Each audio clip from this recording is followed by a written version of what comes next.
El polvo químico. En esas putas islas no queda un solo tarro de polvo químico. ¿Por qué lo derrocharon? Lo derrocharon, lo olvidaron. No queda un puto jarro de polvo químico. Ni los ingleses, ni los malvineros, ni los marinos, ni los de aeronáutica, ni los de comando, ni los de policía militar tienen un miserable frasquito de polvo químico. Tan necesario.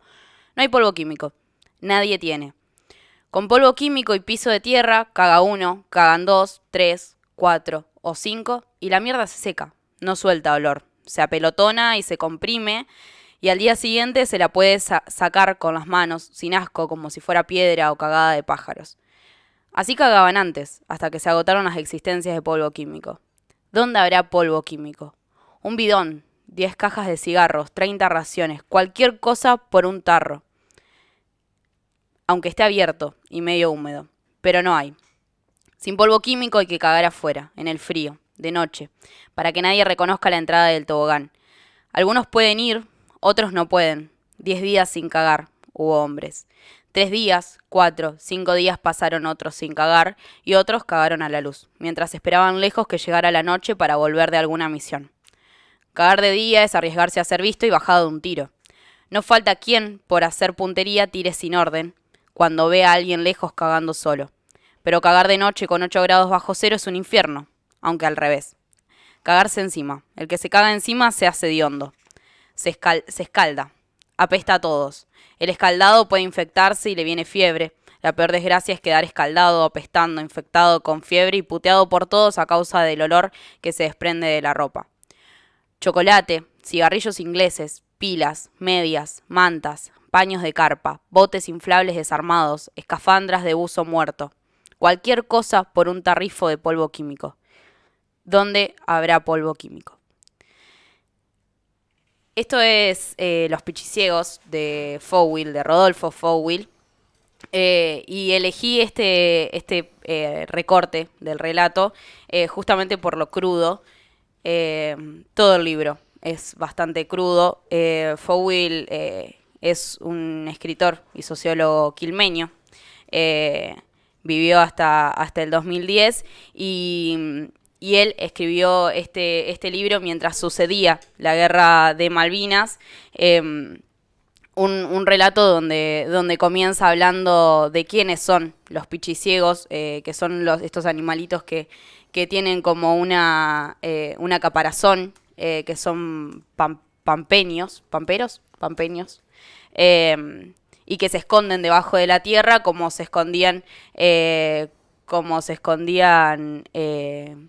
en Malvinas los soldados. Y un poco hace el relato de cómo los soldados también se intercambiaban cosas entre los soldados ingleses y los soldados argentinos y cómo el vivir allá era esta tortura también de vivir sin algunas de las cosas que eran sumamente necesarias, como este polvo químico que utilizaban dentro de las trincheras para poder cagar, taparlo y no vivir en ese sector hediondo, digamos. Para seguir conversando alrededor de lo que ha sido las islas, pero no solamente centrarnos en el 82, sino también en todo lo que ha sido el posterior y sobre todo el presente también. Estamos en comunicación telefónica con Gustavo Bellido del Centro de Veteranos de Malvinas de Merlo. Gustavo, buen día. Franco, Ariadna y Matías te saludan desde los micrófonos de Radio Trinchera. Hola, ¿qué tal? Buen día. ¿Cómo va? Un ¿Cómo andas gusto, vos? un gusto estar acá y agradecido por la invitación y un saludo a toda la audiencia. Bueno, muchas gracias por estos minutos con Trinchera.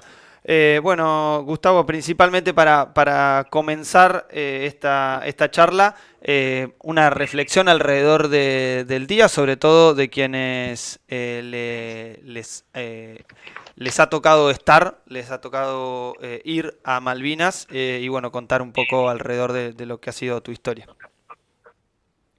Bueno, yo he ido a Malvinas estando cumpliendo con el servicio militar obligatorio de aquella época, que fue, en realidad que fue suspendido, porque la ley todavía está en vigencia, en el año 94,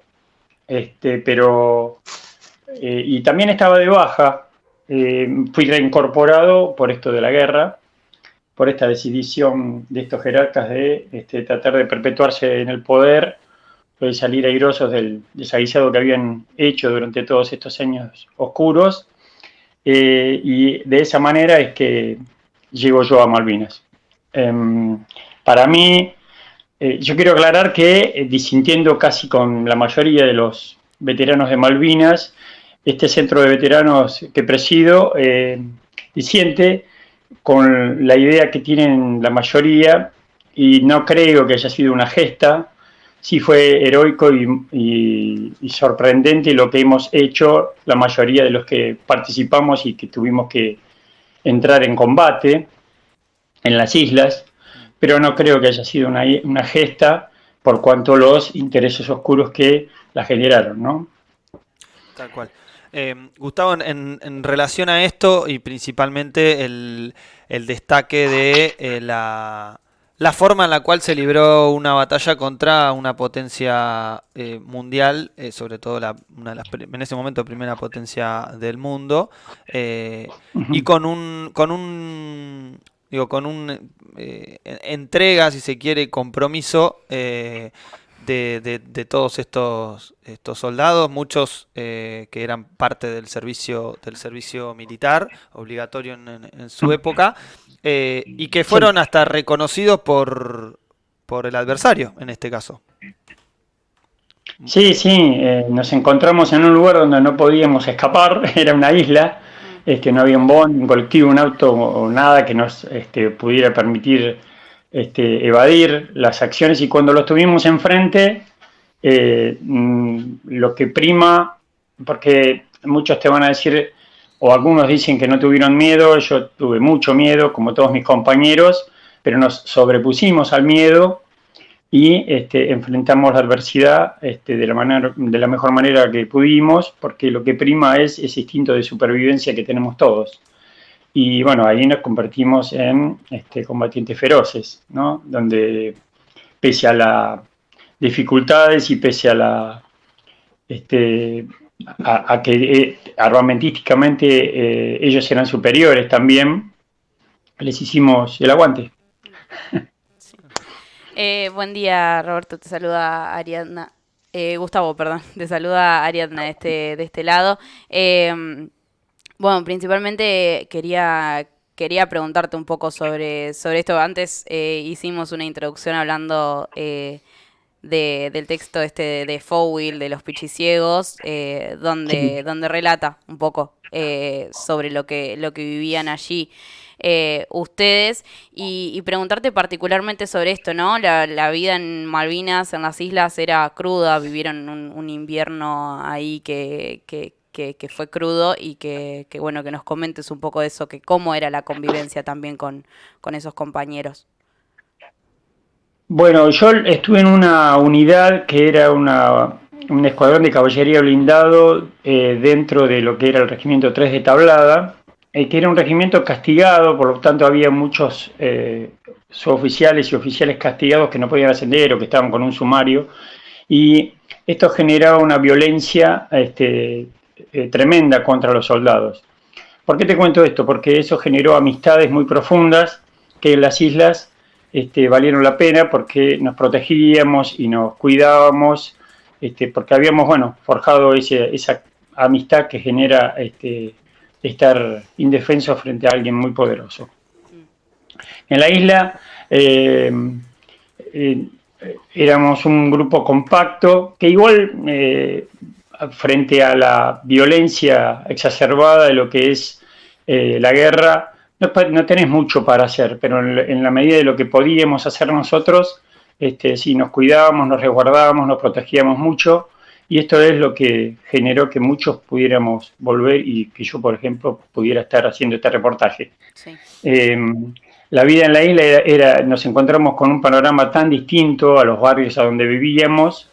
Era un lugar muy inhóspito, muy frío, con mucho viento, no tiene árboles, no tiene vegetación, tiene una paja brava, un pasto duro, que además cuando vos hundís el pie en el piso brota agua, el motivo por el cual siempre estábamos mojados, y eso generó patologías terribles como el pie de trinchera, que es el congelamiento de los miembros inferiores, que no se daba desde la Primera Guerra Mundial, y lo que habla de lo mal equipados que fuimos, ¿no? Sí. Bueno, Gustavo, con respecto a algo que fue parte de no solamente lo que sucedió en las islas, sino también de la lucha posterior, no solo por el reconocimiento a los veteranos, a los excombatientes, a los compañeros que perdieron su vida en Malvinas, sino también al funcionamiento de las autoridades militares, ¿no? Alrededor de lo que han sido las torturas realizadas en Malvinas y cómo ha sido toda esa lucha posterior a la guerra, particularmente porque también sé que el Centro de Veteranos se encarga en no quedarse encasillado en lo que fue el 82, sino en la construcción y la acción política posterior.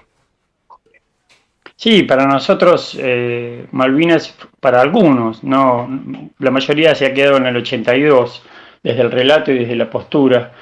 Para nosotros fue un despertar, fue algo que nos incitó a mirar, a tener otra mirada y a saber que, como decía Eve, la lucha no es solo un rato y para nosotros será la lucha hasta que tengamos que partir. Con respecto a los superiores que torturaban, yo tengo muchos compañeros de otras unidades con los cuales hablamos y tienen relatos terribles. En el 3 ha habido compañías donde, de hecho acá hay un compañero que está en el proceso de la denuncia, contra un superior que le puso una pistola en la cabeza y que lo estaqueó. Pero en la unidad donde yo estuve no sucedieron estas cosas, así que no puedo relatarlo de primera persona. Así que esto sí es una cosa que te puedo comprobar y somos parte de los centros de veteranos como el CECIM de La Plata, donde están ustedes, que son los grandes incentivadores de estas cuestiones, que no ha tenido demasiado eco en los representantes del Estado y tampoco de la justicia. Sí están radicadas todas en Tierra del Fuego porque es la provincia a la cual pertenecen las islas y es donde hay que radicarlas. Y ha habido mucho de eso. No se olviden que no todos, esto también hay que aclararlo, pero muchos de los que fueron superiores, personal superior allá en las islas, son los mismos que aquí secuestraban, torturaban, desaparecían personas y se apropiaban de chicos, ¿no? Gustavo, quería preguntarte algo particular sobre esto también, en este terreno en el que ustedes estaban prácticamente solos, por lo que relatás también. ¿Tenían contacto con soldados ingleses en términos pacíficos, digamos, esto de que se comenta en algunos lugares, del intercambiarse cosas y demás? No, eso fue al final. Yo no puedo tampoco relatarte eso porque yo fui evacuado el 14 a la madrugada en el último vuelo de avión Hércules, porque estaba congelado hasta las rodillas, tenía todas las piernas violetas, no podía caminar ya, aunque horas antes estuve combatiendo. Así que ese encuentro no te lo puedo relatar. Sí, me cuentan mis compañeros que sobre todo en el barco, porque en la isla se formó como una especie de cerco y no permitían el contacto, sobre todo porque había mucha violencia de parte de algunos grupos de los ingleses que se habían quedado calientes porque habían muerto compañeros de ellos y temían alguna represalia. Entonces quedamos muy aislados.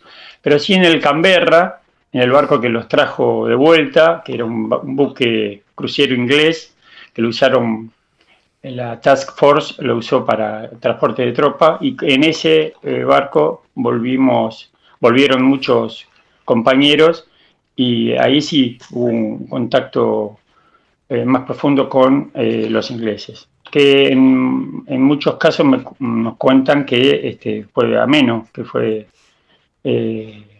para los tipos éramos nenes, nos veían muy jóvenes.